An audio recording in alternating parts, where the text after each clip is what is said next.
Hello, ladies and gentlemen. My name is James Duggan with IGN, and I'm here with... Vincent Janito, I think. Yeah, I think that's you. Yeah, I got it right so this you got time. to see Killing Floor 2. Yes, I did. My initial thoughts are that it's rad. I'm really enjoying it. So it's super wave-based.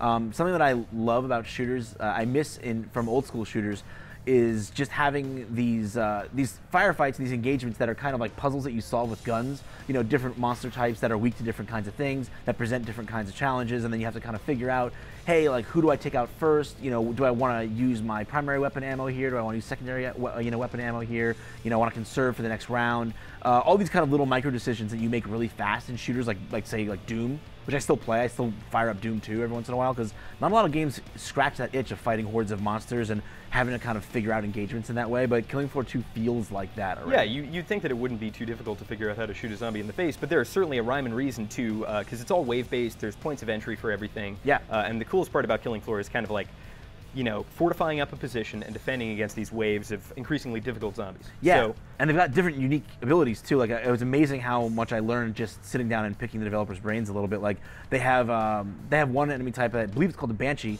and it lets out like a scream, like an area effect scream. And not only, like, it didn't seem to do a lot of damage to me, it would disorient my screen a little bit, make it a little bit hard to see. But the main thing, I didn't realize, they actually deactivate grenades. Yeah, they totally deactivate grenades, and I'm like, that's so cool. So, like, if I want to pop something with a grenade, like, there's one enemy type that I think it's a flesh pounder.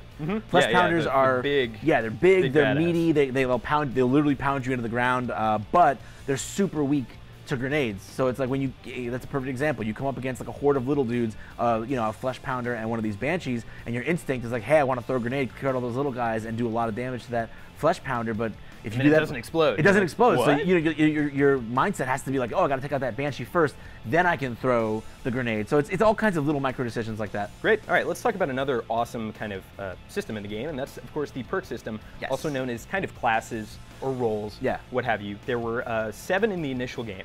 I know you got to see 4. They're potentially coming out with 10. Yes, so there's going to be 10 at launch. So what was your experience with the perk system? Did you feel as though you had kind of specialized when you chose one?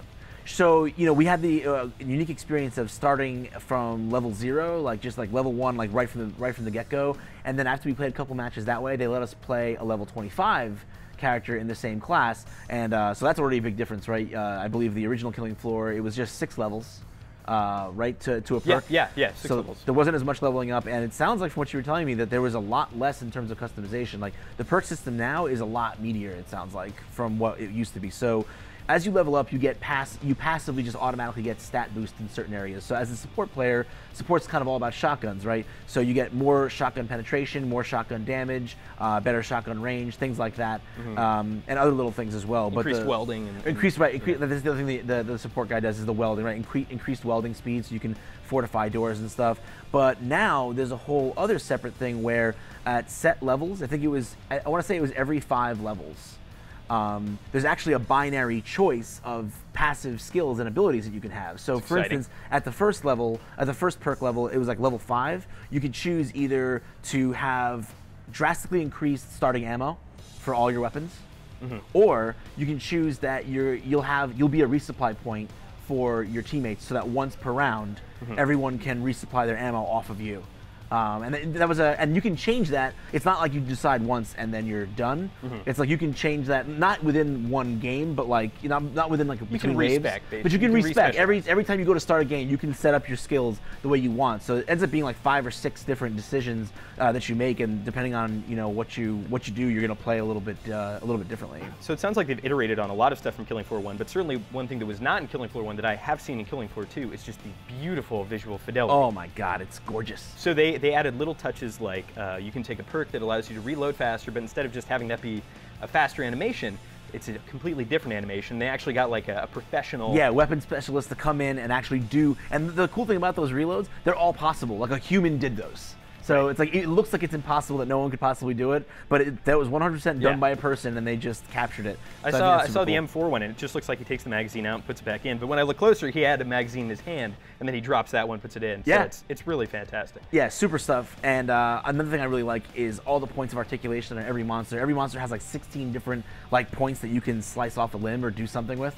So it's really crazy because between that and the blending of the animations, of the collision animations, no two kills like look the same, and the gore is all persistent. So you come into a room after you've had a huge battle in it, and it's just blood-soaked. Blood everywhere. Everywhere. It's awesome. All right, well, we're looking forward to more blood and more Killing Floor 2. For everything Killing Floor 2, keep it right here at IGN.